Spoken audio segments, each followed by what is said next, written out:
Bismillahirrahmanirrahim. Assalamualaikum warahmatullahi wabarakatuh. Perkenalkan, kami dari grup mentoring agama TT07 Fakultas Teknik Telekomunikasi Telkom University. Di sini kami ingin menjelaskan tentang niat, ikhlas, dan syukur. Nah, baik, langsung saja kita mulai ke pembahasan yang pertama tentang niat, ikhlas, dan syukur.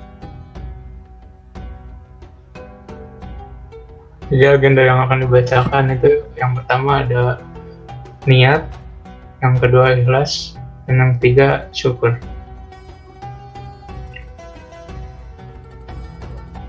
Oke, di sini ada pengertian niat. Pengertian niat secara bahasa Arab yaitu an-niyah atau keinginan dalam hati untuk melakukan suatu tindakan. Orang Arab menggunakan kata-kata niat dalam arti yaitu sengaja. Terkadang niat juga digunakan dalam pengertian sesuatu yang dimaksudkan dan disengajakan. Secara istilah tidak dapat didefinisi khusus untuk niat. Karena itu banyak ulama yang memberikan makna niat secara bahasa, semisal Imam Nawawi yang mengatakan niat adalah bermaksud untuk melakukan sesuatu dan bertekad bulat untuk mengerjakannya.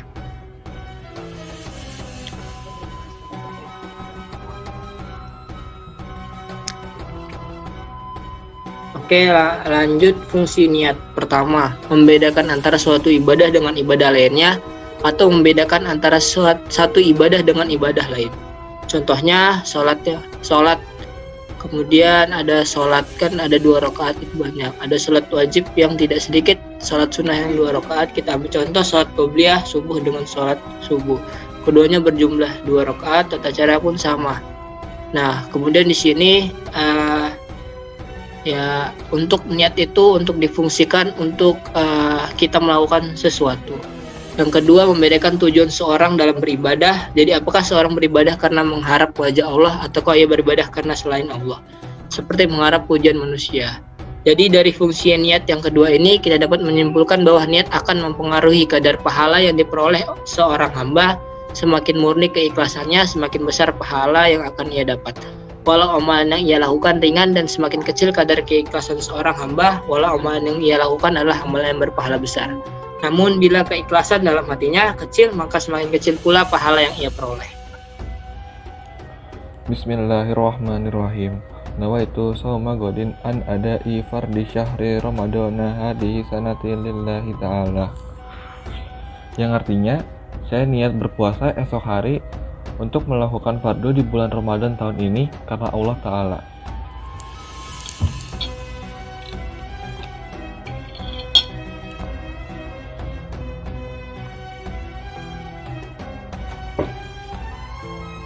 Selanjutnya ada ikhlas.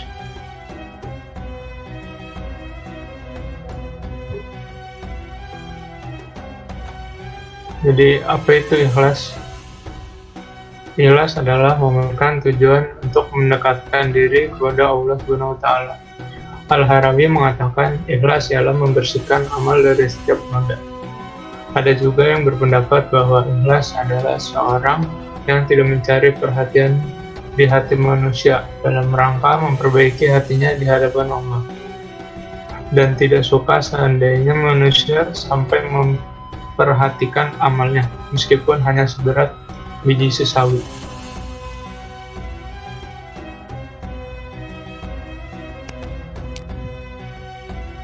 Selanjutnya ada contoh ikhlas. Yang pertama, ikhlas dalam memberikan sedekah tanpa menginginkan imbalan.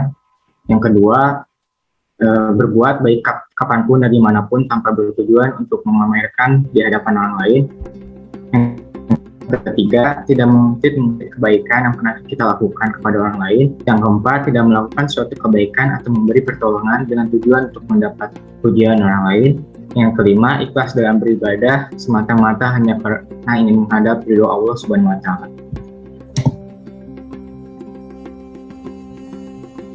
Selanjutnya penerapan ikhlas. Yang pertama, membantu orang lain tanpa pamrih. Yang kedua, ikhlas dalam memberikan sedekah tanpa meminta imbalan dalam bentuk apapun.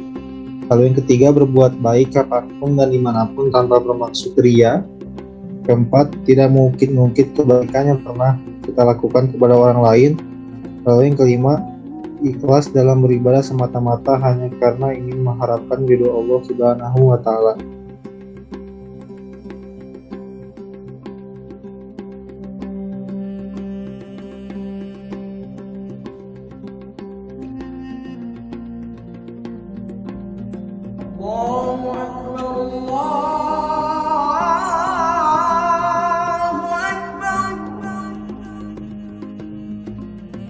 Selanjutnya kita membahas mengenai syukur.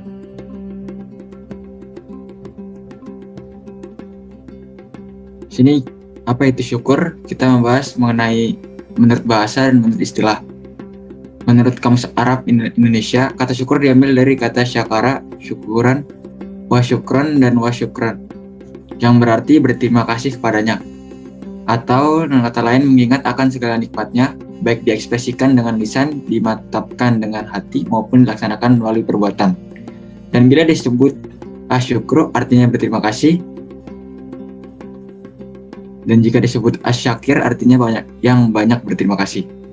Sehingga dapat disimpulkan bahwa syukur menurut istilah adalah bersyukur dan berterima kasih kepada Allah, senang dan menyebut nikmat yang diberikan kepadanya, di mana rasa senang, lega itu terwujud pada lisan, hati, maupun perbuatan.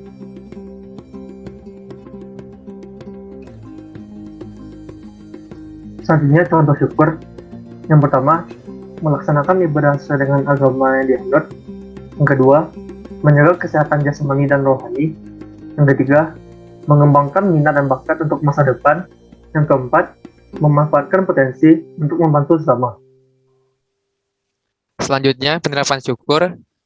Yang pertama, meyakini bahwa setiap nikmat datangnya dari Allah Subhanahu wa Ta'ala. Yang kedua, mewujudkan syukur dengan melakukan kegiatan yang positif. Yang ketiga, mensedekahkan sebagian harta kita kepada orang yang lebih membutuhkan. Yang keempat, senantiasa mengucapkan alhamdulillah dan merasa orang yang paling beruntung di setiap nikmat dan ujian yang diperoleh. Yang kelima, menjaga kesehatan rohani dan jasmani sebagai bentuk rasa syukur kepada nikmat sehat yang diperoleh. Makasih ya, Bu.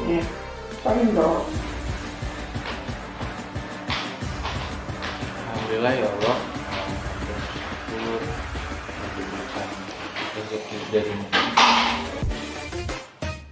Kemudian kesimpulan, niat, ikhlas, dan syukur merupakan suatu amalan yang wajib dilakukan oleh seluruh umat Islam. Sebab ketiga amalan tersebut memiliki beribu makna dan manfaat bagi kehidupan kita hingga tua nanti. Dalam menjalani kehidupan diperlukan sinergi antara niat, ikhlas, dan syukur. Ketika manusia memiliki niat yang baik, tentu dia akan ikhlas dengan segala sesuatu yang ia miliki. Begitu pula rasa syukur yang akan muncul dengan sendirinya.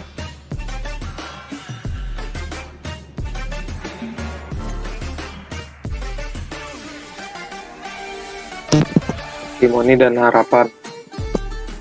Jadi dari mentoring yang diadakan itu sangat bermanfaat sebagai pengingat bagi menti untuk memperdalam ilmu agama. Ragam materi yang diberikan oleh mentor sangat menarik, mudah dipahami, dan memiliki hubungan yang erat dengan kehidupan sehari-hari.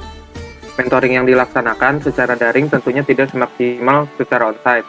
Namun, kami berharap agar kegiatan ini dapat dilakukan dengan jauh lebih baik lagi, agar terjadi interaksi yang lebih baik antar para menti dan mentor. Assalamualaikum warahmatullahi wabarakatuh. Nama saya Yakin Waluyo. Saya akan mengatakan pesan-pesan saya sama